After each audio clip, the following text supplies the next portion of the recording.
s'il ne change pas, j'insiste, je persiste et je suis.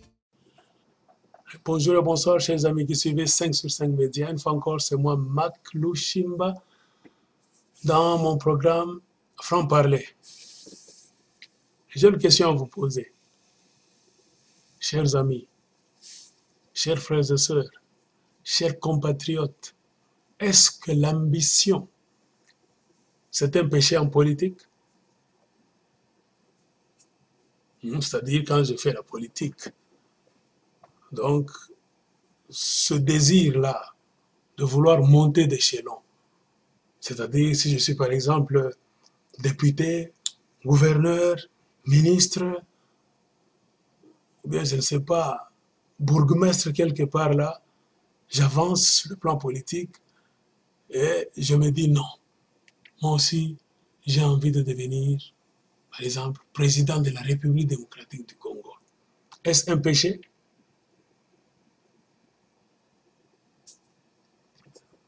Je me pose cette question pourquoi? Parce que j'ai remarqué, et surtout dans la culture des Noirs, quand vous travaillez,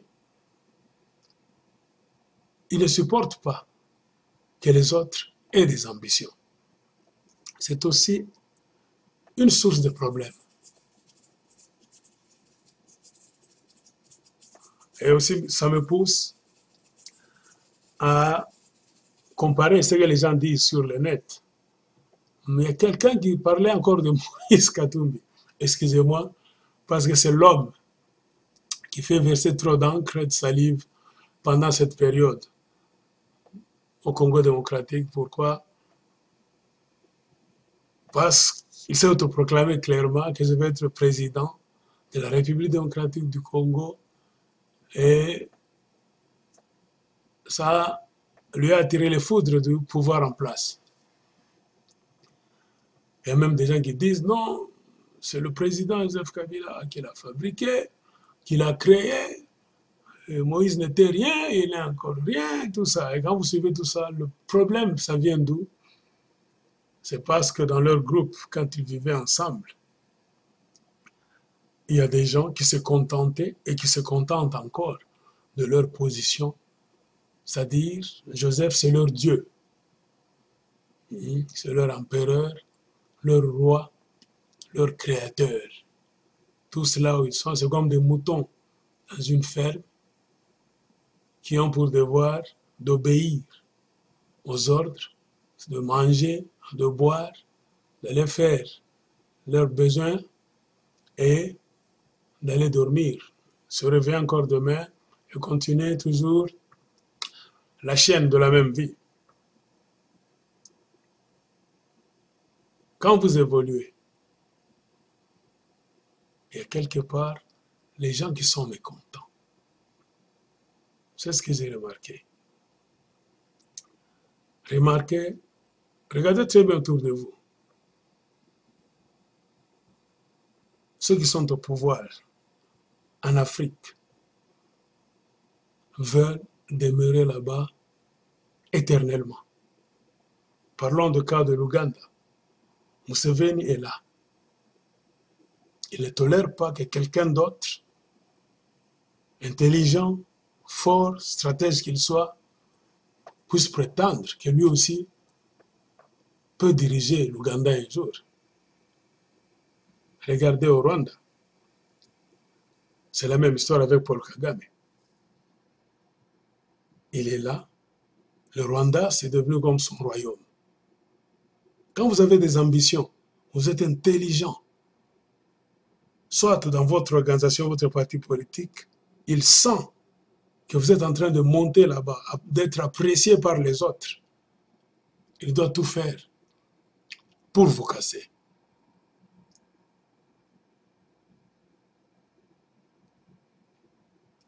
Congo-Brazza, Denis Sassou est là. Remarquez, c'est la même histoire.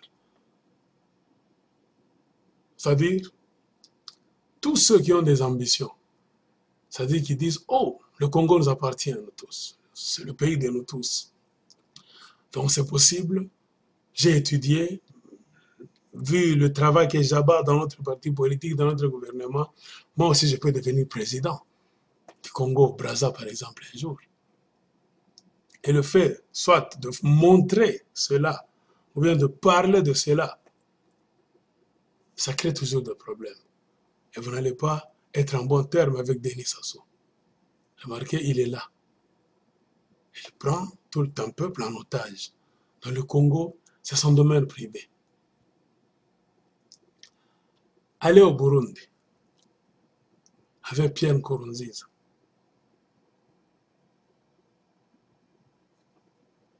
Il fut un rebelle en brousse.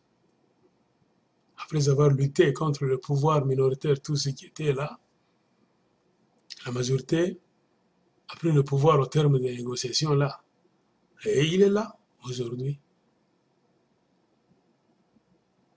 Et selon la réalité du terrain, ce n'est pas lui-même qui faisait ces histoires. Ce n'est pas lui-même qui a combattu.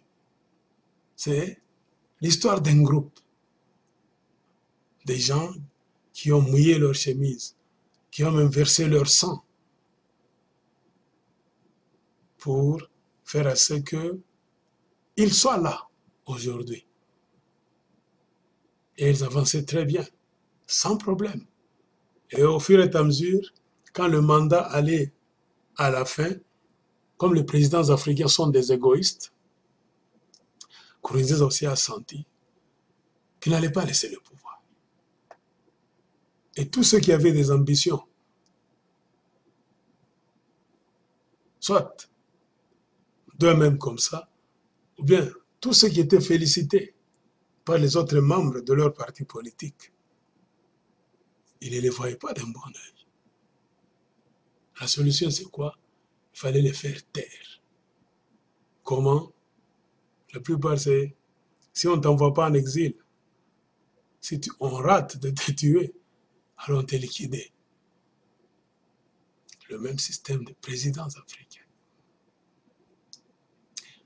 Au Congo démocratique, Kabila était venu, qui n'avait aucun sou dans sa poche, il s'est retrouvé là, comme dirait Kagame, par l'accident de l'histoire. Il s'est retrouvé là, calme, ignorant. Il a appris beaucoup de choses au pouvoir. Il y a même des gens qui l'ont entouré, qui l'ont donné cours, qui lui ont donné cours, qui l'ont enseigné, qui lui ont dit ce qu'il fallait faire. De calme, d'ignorant qu'il était, aujourd'hui il lève la tête. Et quand vous suivez l'histoire du Congo démocratique aussi, beaucoup de gens qui étaient autour de lui, maître de cabinet, directeur de cabinet, je ne sais pas, conseiller en ceci, en cela, oh, force armée, oh, tout ça, beaucoup sont morts. D'une mort mystérieuse. C'est une façon de remercier ceux qui t'ont servi, ceux qui t'ont fait monter. Et comme je l'ai dit, cette histoire se répète dans beaucoup de pays. J'ai cité l'Ouganda, le Rwanda, Congo, Brazza, j'ai cité le Burundi, et chez nous, Congo démocratique, c'est la même ligne que Joseph Kabila est en train de suivre. Et le péché que commettent les autres politiciens, qu'on envoie soit en exil, en prison, ou bien qu'on tue prématurément, soit par balle, soit par poison, leur péché, c'est d'avoir été ambitieux. C'est-à-dire, c'est d'avoir regardé le trône présidentiel et dire que je suis un humain. Le pays, c'est un bien collectif. C'est le pays de nous tous. Je peux aussi devenir président. Comme d'ailleurs ce que disent toutes les constitutions des pays dont je viens de mentionner. Mais les présidents africains ne veulent pas ça.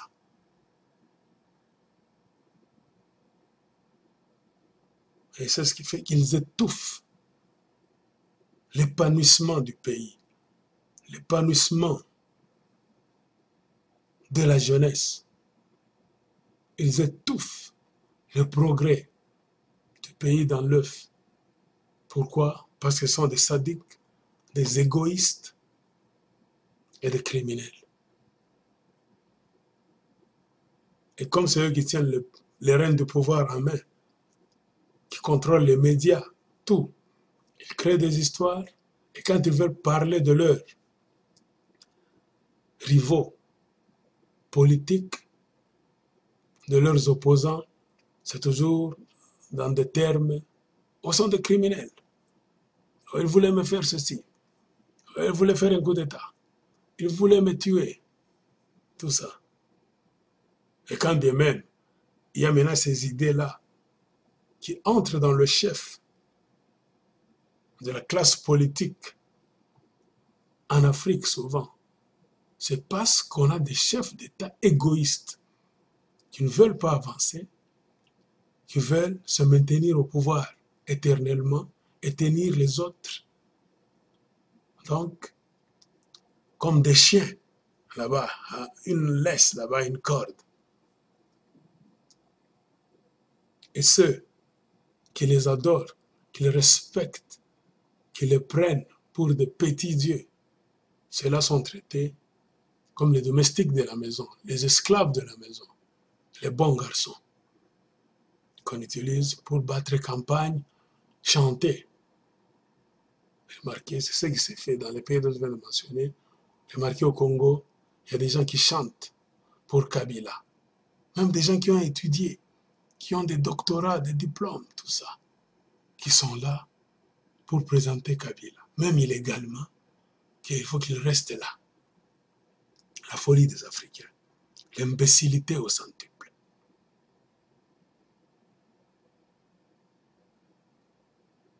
Et ceux qui veulent que le pays avance, qui sentent que c'est le bien de nous tous, sont bousculés ou bien éliminés, comme je l'ai dit. Et c'est ce qui nous fait revenir en arrière et nous poser la question. Est-ce l'ambition en politique un péché? Est-ce que c'est un péché d'avoir une ambition en politique? Non.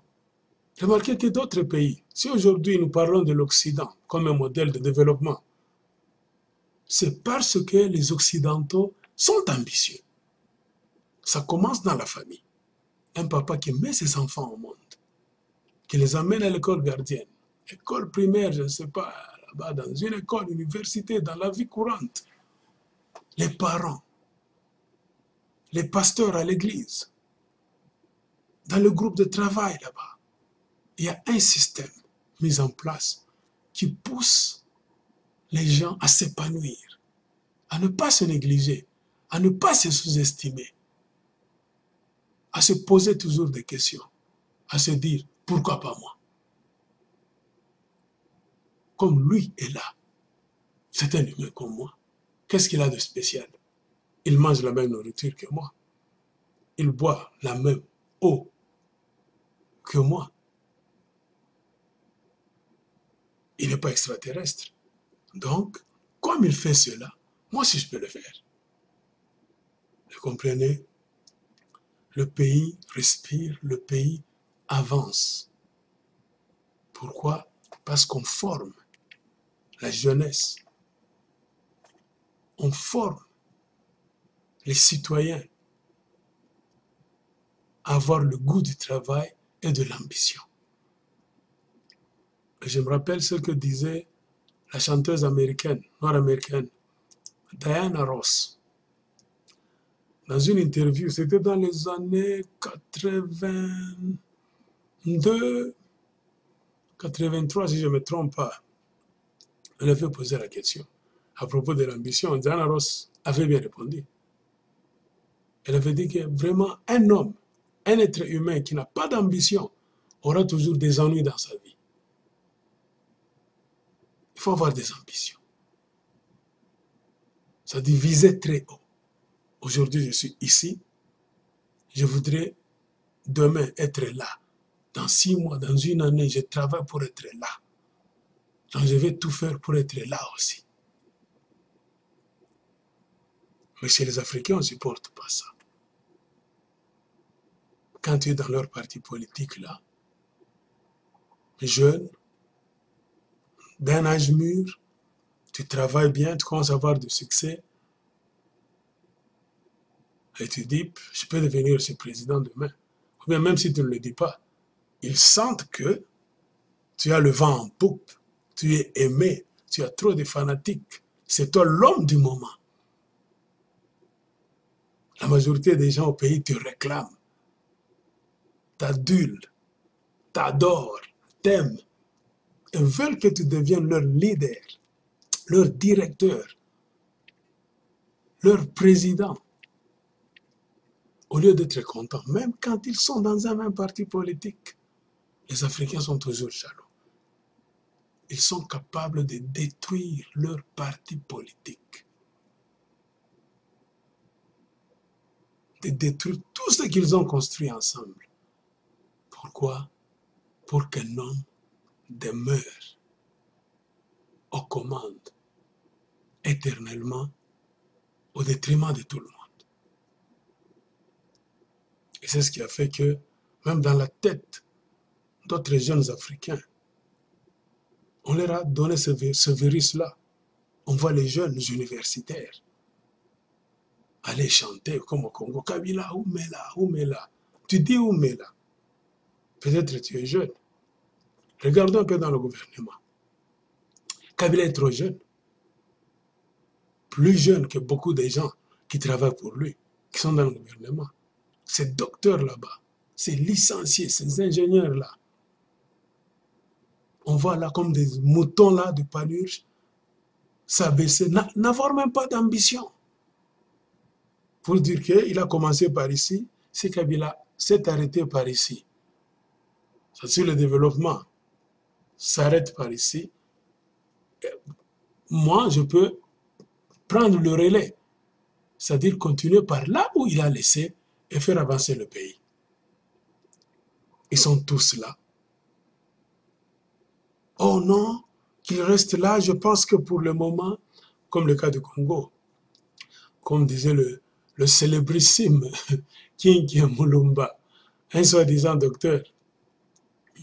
Non, pour le moment, il n'y a personne d'autre qui peut donc continuer à être président au Congo si ce n'est Joseph Kabila. Mais, vous voyez la folie des Africains. Mes chers amis, éduquons la jeunesse. Laissons les enfants s'épanouir, les jeunes. Créons même des conditions de vie, là où les jeunes doivent s'épanouir, qu'ils soient garçons ou filles, qu'ils doivent monter. Car s'ils montent, ils vont faire la relève de la nation. Ils vont faire progresser les choses. Et c'est cela même le développement. Nous devons bannir ce système qui font des Africains, des gens qui se bloquent eux-mêmes. Pourquoi? Parce qu'ils sont des égoïstes. Et ce n'est pas seulement en politique. Remarquez même dans les affaires. Même les églises. On voit les pasteurs qui sont là, qui ne vont jamais en retraite.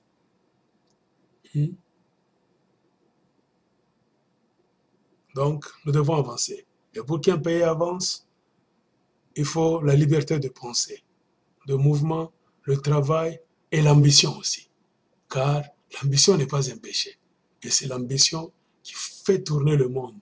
Et c'est l'ambition qui est à la base même de nouvelles créations. La créativité.